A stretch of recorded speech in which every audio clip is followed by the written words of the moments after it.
Thank you for watching WISD TV and welcome to the Waco Mammoth Site. My name is Dale Caffey. I'm proud to be joined by three very special guests. First, we have Sharon Orcutt. She is the Waco ISD Science Specialist with the district. We also have Don Esker. He's a paleontologist. And we have a science teacher by the name of Annalise Dorner. And again, we're out at the Waco Mammoth Site, and the reason we're here is to talk about this site being ideal for field trips. Don, first of all, congratulations on an outstanding site here and some educational programs that you guys have come up with. Talk a little bit about, in general, about this fantastic site that we're in. Well, this site is one of the most important Ice Age sites in North America. I can't really take credit for it. I got to say, Baylor did a lot in getting it uncovered, but they can't really take credit for it either. It's just the amazing accumulation of bones of the Columbian mammoth at this site. Bones of at least 2 herds of Columbian mammoths that died over the course of about 15,000 years, way back during the Ice Age. It's an incredible site, right up there in importance with places like the La Brea Tar Pits in California. Talk a little bit about how these bones were uncovered and probably what happened to cause these mammoths to die. Well, these mammoths died essentially because of bad luck. They were in a dry creek bed back, about 68,000 years ago, and then again about 53,000 years ago. And they were in that creek bed when a major rainstorm hit. Very bad place to be. A flash flood hit, and it killed off these mammoths in 2 big groups, 15,000 years apart.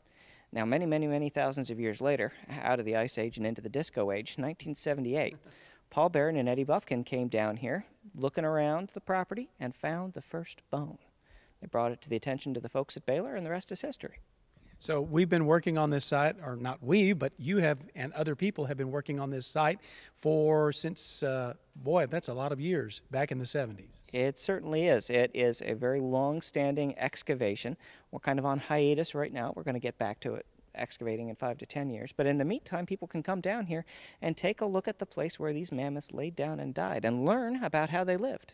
I know that's your love and your profession is paleontology, and passing on your knowledge is something you like to do to students of all ages, particularly those that are taking courses right now that the TEKS apply. Let's talk about that. Absolutely. We love having students down here of all kinds. All paleontologists love students, love kids, because kids treat us like rock stars. We get to do some really cool stuff.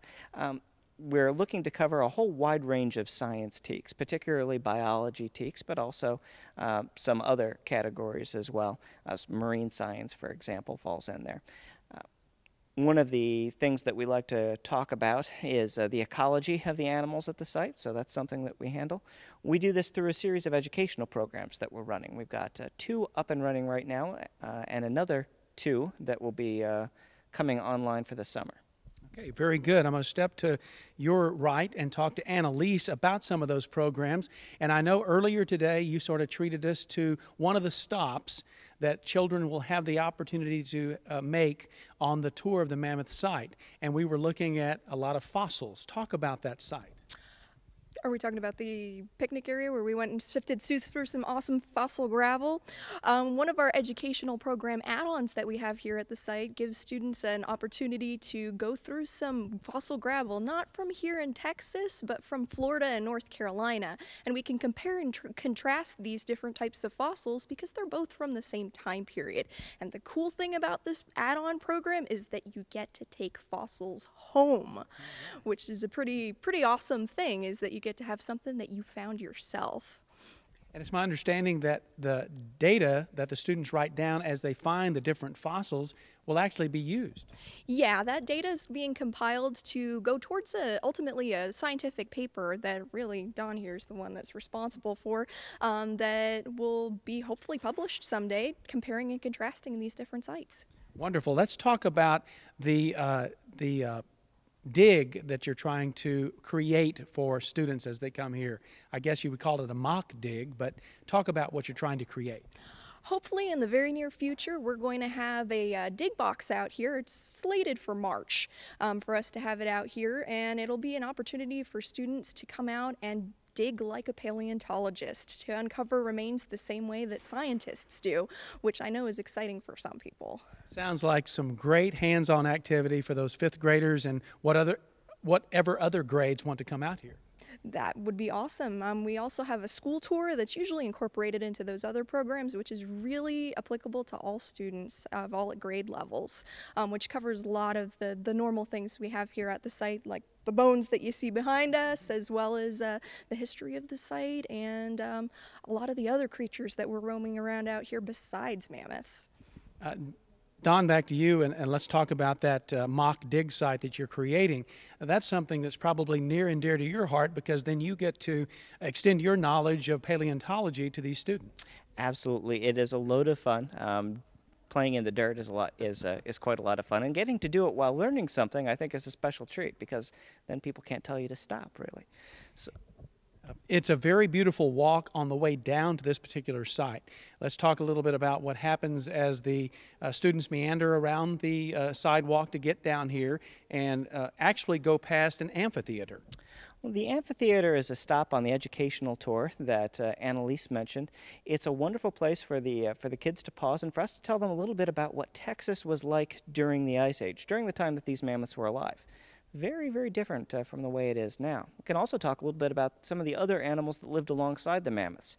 Everything from big armadillos, and I mean very big armadillos, all the way up to giant ground sloths, strange longhorn bison, exotic pronghorn antelope, all kinds of stuff.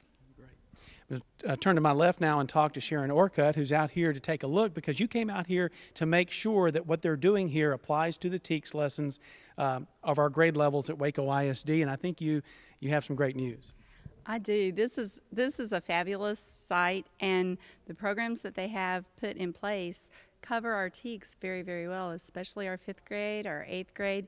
We have even been talking about bringing it into forensic science, because the uncovering and the way they treat the fossils is very much like we do in forensics. And bringing students out here to see the real thing makes earth science and geology seems to be very abstract for students. It's so long ago, everything was so big that they just don't have a mental, it's a movie, Jurassic Park to them. It's not real. And bringing them out here to see the real thing and experience it and have hands-on ability to see it is pretty fabulous. It brings it home, it makes it real. It also lets them see careers that they could have in science, and that people really do this outside of school. Yeah, and you mentioned the hands-on activities and where we were just moments ago using our tweezers and our magnifying glasses, looking at fossils, and then when they talked about what's coming, the fossil dig or the mock fossil dig, boy, that's just right down the alley of a 5th grader, I would think. I would think so, and it lets them ask questions with knowledge base, and they know what to ask, and they know. She also, and Elise talked about bringing the teachers in for pre-training so that they would know how to prepare their students and then how to follow up with their students, and that is very beneficial. So that may be a little added benefit that we have for our teachers. They could come out and do a teacher day. Great. Of course, one of the reasons we're here is to share this great news with the people on WISD TV, but as well also to share the news with our teachers about this great opportunity out here at the Waco Mammoth Site for field trips. It's something that really, Don, you really want to reach out to local schools, Waco ISD included, and become more involved, and that's the reason that you called us out here to take a look. Absolutely. The programs that we offer out here in conjunction with this site are just great for getting kids interested in science. The reason being that if there's something kids like better than giant ancient monsters, I don't really know what it is. We'd like to get as many kids out here as we can, because I'd like to see as many kids as possible 5, 10, 15 years down the line come back to me as paleontologists. That would be the most gratifying thing to me. No doubt about it. Thank you so much for having us today. Annalise, thank you for educating us. Don, thank you for having us on the tour, and thanks for sharing your knowledge. And again, Sharon Orcutt, thank you for being here to really talk about how this is a fantastic spot for a field trip for Waco ISD students and students throughout Central Texas. My name is Dale Caffey, reporting from the Waco Mammoth Site.